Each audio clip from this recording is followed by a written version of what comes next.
What is going on, everyone? My name is Alpha, and today we are bringing you another Pokemon Challenge video. Today we are on Pokemon Platinum, of all games, and this challenge was brought to you by the comments. Today's challenge will be, can we beat Pokemon Platinum using only turtle Pokemons? Now, I don't know exactly, there's not a lot of turtle Pokemon in the game, so I gotta improvise a bit. But also, this is called the Teenage Mutant Ninja Turtle Challenge, apparently. We have 4 turtles in our team. I started off the game. We start off using Turtwig. Then we are going to use Torkoal, another turtle. Then we're going to use Squirtle, another turtle.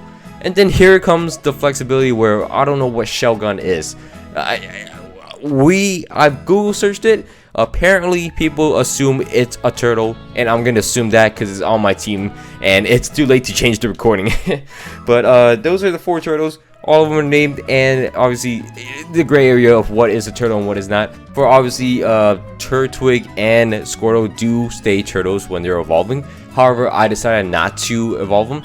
They are going to stay as this turtle form for as long as they can. They're not going to be evolving. Shelgon's not going to be evolving because then it'll turn into a flying dragon, and then Torkoal can evolve. So that is the lineup for the team. And if you guys are excited for this challenge, don't forget to leave a like, comment down below some challenge ideas, and also subscribe if you guys are not already. Thank you so much, so much. We are so close to 9K. But anyways, let's get into the video. So to begin, I'm going to power train my Turtwig as much as I can because the Turtwig is going to be the most useful coming up to the first gym, which will be in Orbic City. I'm going to train it solely for a long time up until Orbic City. I throw in training up my Squirtle as well, mix it around because both will be useful, but mainly I'm using Raphael, my Turtwig, the most. We head into Rourke, the rock type gym leader. We're going to actually one-shot all of his Pokemon, and I mean he decided to use Stealth Rocks against me, and it's not my problem. I mean, he really decided to just throw away the battle. His Cranidos got pretty scary at one point. I mean, it tried to hit me and it flinched me, but luckily Overgrowth Range and Razor Leaf will one-shot it, and we beat Rourke. From there, since the next gym leader will be a grass type, I'm gonna train up our Torkoal. It's gonna be a bit more, better because we need a really good fire type. We also trained up Shelgon. Shelgon's obviously from the start will be really good. Later down the line, it's not gonna be that good, but right now it's good enough. We're going to head into Eternal City's Forest. We do the mini boss in Valley Windworks. And then we head into Eternal City's Forest, and we do everything here. We get the Soothbow, we put that on our Shelgon because we're going to teach it return, and we're going to boost up its happiness as well. And then from there, we're going to actually head into Gardenia's gym. We destroy the gym trainers pretty easily, but when we get into the gym fight itself, we actually end up losing. Okay, you guys can laugh at me now. Yes, I lost to a grass type gym leader, and I had a fire type and a dragon type. Yes, I'm the worst player alive. Yes, but Gardenia's Roserade is nothing to laugh at, and it completely destroyed me. Luckily, we got out of it. Second try, we almost lost to it again, but almost is not losing. But luckily, we got out of that. I can't fit Michelangelo on a name tag, so I was eating my so my Torkoal is named Michelangelo. I mean, we're just gonna stick with that. That's all it is. Well, we head into the skunk tank fight. We luckily burn it, so now it's less of a threat, and we take it down, and that is done for the skunk tank. From there, we're gonna get our bike and then head down the cycling road, which I feel like everyone forgets there's a cycling road in this game. Nobody who sits there and be like, yeah, I love the cycling road. Anyways, we head into Werewood Cave, the east exit, west exit, one of the exits. We get TM Earthquake. Apparently Torkoal can learn Earthquake, so I was like, you know what, I need that for going down the line anyways. We put that on our Torkoal, and then we're gonna head into Hearthome City. Hearthome City will obviously be the ghost type gym of the game. We're gonna scour through it. We're gonna train up our Shelgon because Shelgon obviously has bite on it. So does our Squirtle. It puts in some nice work. We got very close to beating it. However, my Torkoal just completely chokes. It just kept hitting itself against the Haunter and kept hitting itself back to back, and the last opportunity it gets to snap out of it and beat it for me, it doesn't, and we lose, and we have to restart the fight. So obviously I started the fight again against Fantino. Squirtle will beat down the Duskull. It takes a valiant effort from everyone, but Shelgon will eventually beat down the Mismagius, and then Haunter will come out. Luckily for us, Haunter doesn't really put us to sleep or confuse us at all, and then Torkoal just avenged it. It just destroyed it. It could have done it the first time, and so far we have 2 blackouts out of 3 gyms. So I mean, that's pretty impressive on how bad you can be in gym fights. From there, we're gonna head into Veilstone City. Obviously, we're heading to the fighting gym, and obviously our main star will be Torkoal again, which is interesting, right? I would not assume Torkoal would be the main star. We get through the gym, and then we head into the fight against Maylene. Maylene's gonna start with a Meditite. Meditite is actually gonna put down my Squirtle, unfortunately. I thought Squirtle would knock it out, but apparently he didn't. I had to send out my Turtwig. It's a lot of T names, stumbling a lot against the names. But anyways, Turtwig knocks out the Meditite, and then Torkoal will come out. Gets crit and paralyzed by the Force Bomb, but luckily Flamethrower will knock it out, and then the Machoke comes out as well. And it just, I mean, Machoke's a lost cause. It just focuses energy in front of me. So, I mean, what is this supposed to do? And then it misses second move, and then we beat it. And so Maylene's team is just complete trash. That's his fault. That's not my fault. From there, we're actually gonna get Team Fly, which all our turtles can learn. You know, every single one of our turtles learns Fly, so super easy to get around the map, and you know, no trouble at all. I'm kidding. We have to walk everywhere. Anyways, we head into Crasherwake's gym. We get a bunch more levels on our Turtwig because I assume it's gonna be the most useful. Turns out it's not. It's my Torkoal. So Torkoal will actually paralyze the Gyarados, and then I switch into my Raphael, my Turtwig. I put Leech Seed on it, get HP back on both my Torkoal and the Turtwig. Luckily for us, it worked pretty well, and then I got my HP back. I ended up paralyzing the Floatzel, but the Floatzel ends up knocking my Torkoal out, but it'll give enough advantage to me where I can knock out the Floatzel with my Turtwig. It's a crit, but you know what? We pretend it's a flawless victory because Quagsire comes out, is a water ground type, so you know, pay no attention to that. See no evil, is gone, is dead. And then we do the little chasing around the Team Plasma Grunt. Very simple. Finally, we're heading into something useful. We're heading to Celestial Town. Is it Celestic Town? I feel like it's Celestic Town. I don't know why I say Celestial. Celestic Town. We're gonna beat the Team Plasma Grunt here. We're gonna very narrowly beat Cyrus. And then we get HMO3, which is Surf, and we put that on our Squirtle, and now we run back all the way to Jubilife and then across the water, and then we head into Cantaloupe City, where we're gonna fight against our rival at the bridge fight. He kind of slaps us around. I mean, he doesn't knock anyone out. It's just annoying how he just starts beating down my Pokemon. It's just like, just let me win at this point because I'm a better trainer. Anyways, give the reins to Squirtle. Squirtle's can be the most useful in this gym. It goes down 3 times against the gym trainers, and you know, it makes it less special. So anyways, we head into the gym fight against Byron. Byron will be the 6th gym leader of Sinnoh, and you know, we start off the battle with our Torkoal. Torkoal will knock out the Magneton. I mean, should have been a Magnezone. Would have been so much cooler if it was a Magnezone. If Magnezone was in any of the gym fights or any of the Elite Four members, it would be so much cooler. Too bad it's not. Anyways, Squirtle will beat down the Steelix, and then last up will be the Bastiodon, and I wasn't really trying to mess with the Bastiodon, so I was going to come out with my Torkoal and just Earthquake it. Luckily, it does so much to it, and you know, it 2-shots it. Unfortunately, I mean, Bastiodon has no attack stats, so it does not even beat me with a Stone Edge when I'm under half HP. But that's done with Byron. The Byron's gone. We then have to do the Team Plasma chasing around. We go into each lake. We do everything like that. We head into the Saturn fight. Saturn fight very easily. 2 Pokemon knock it out, and then we head into the Mars fight, which is a bit harder. I mean, I would say I forget Pro Ugly learns this Hypnosis. Luckily we burn it, so it doesn't do anything to us after all. But we end up beating it, and then now we have to go to Snowpoint City. Luckily for us, Snowpoint City, it's not too difficult. It's just annoying. I do this puzzle so quick now because I've been playing so much Pokemon in the past year.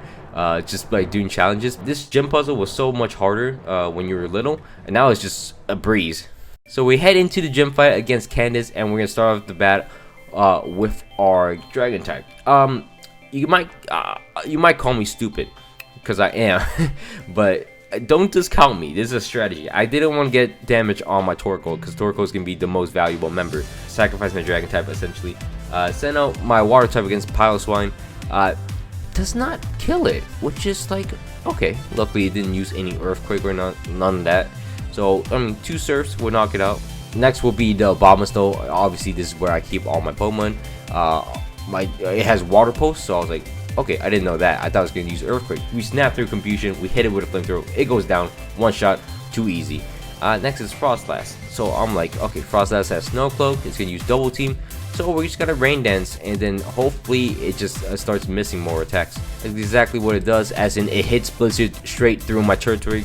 And I'm like, oh, I stall all the rain turns so my flamethrower doesn't get weakened. So now, I mean, now it's a free kill. So luckily for us, we beat Candace, and now we're going to head back to Veilstone City. But first we do the extra rock climbing step to get some goodies and to get TM13 for our Squirtle, which is Ice Beam. Make it more versatile and make it more useful, and we're going to have that on our Squirtle to go forward. From there we beat Cyrus, and then we beat Saturn, freed the 3 Lake Trio, and now we make our ascend into the Spear Pillar. It takes a while, but you know, we got through the Spear Pillar. We do the first double battle against the Team Plasma Grunts, and then we head into the berry fight with Mars and Jupiter. And then from there, my game froze at this Spear Pillar, so I had to redo it.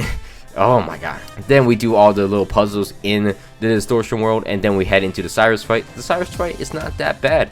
Our Squirtle will knock down the Houndoom, and then somehow my Shogun will actually beat the Honchkrow. And then from there, Weavile gets knocked down by the Flamethrower. And then last but not least will be the Crobat. Crobat, I mean, it's not doing too much against my Shogun. I mean, so anyways, we obviously head into the Giratina fight, and we run away. Of course we do. Anyways, we head into Sunyshore City. There's one Pokemon that's really good on my team against electric types, and it's the fire type with Earthquake. So, I mean, I don't know how this happened. I swear Torkoal was a special attacker. Like, I always used it on Pokemon Showdown for random battles, and it was pretty good using like those special moves. But apparently it's really good with both. So, I started out the battle against Volkner with my Shogun. Shogun will take down the Jolteon. And then from there, do a little bit to the Luxray, and then Michelangelo. Why do I call him Michelangelo? Torkoal will actually knock. Actually, I went too deep into the character. Torkoal will knock out the Luxray, knock out the Raichu, and knock out the Electivire with Earthquake, and we beat Volkner. That is the end of the 8 gyms, and now we head into Victory Road, and obviously the Elite Four. Of course, we had to do the final rival battle fight. Again, he's not troubling at all. The Infernape will eventually go down to my Squirtle, and that's about it. That's the biggest highlight. You know, Squirtle does something. I went back at the Mystic Water. Yeah, a lot more running. I got the Quick Claw. So we head into the fight against Aeron. Aeron. Torkoal will actually demolish this, and Vespi Queen will go down to my Squirtle, and that's just how the quick combos.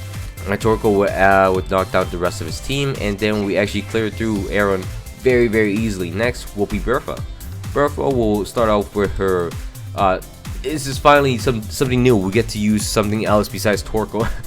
We get to use our Turtwig. Turtwig starts off, does not one-shot the Wish Catch, but 2-shots it, and then Squirtle comes out and then one-shots everything.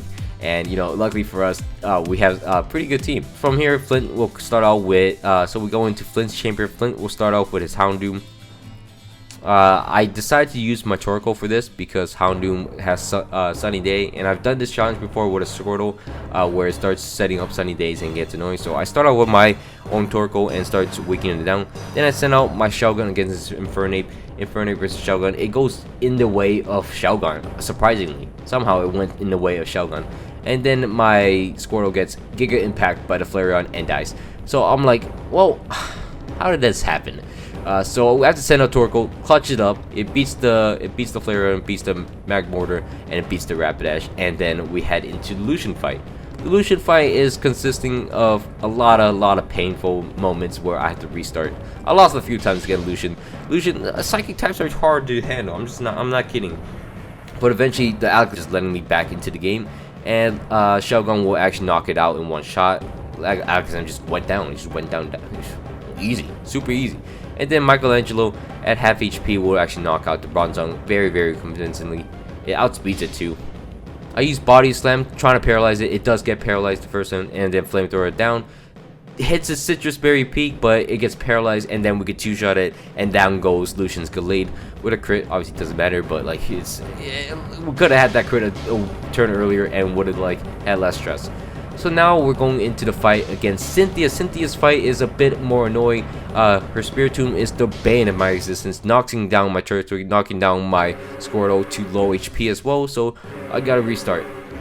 But once we get through that, there's a whole nother mess called Roserade. Roserade will, luckily Luckily, Rosary Ray won't do too much against our Shogun on this attempt because it gets demolished. And when I paralyze it, Togekiss and Flamethrower down with it, it'll knock it out. And then next will be the Milotic. Milotic is the most annoying one. Milotic started playing stupid and then let me return it. It let me hit it hard with my Shogun. We knock it out, and then so finally will be the Garchomp. I sent out my Torkoal against the Garchomp.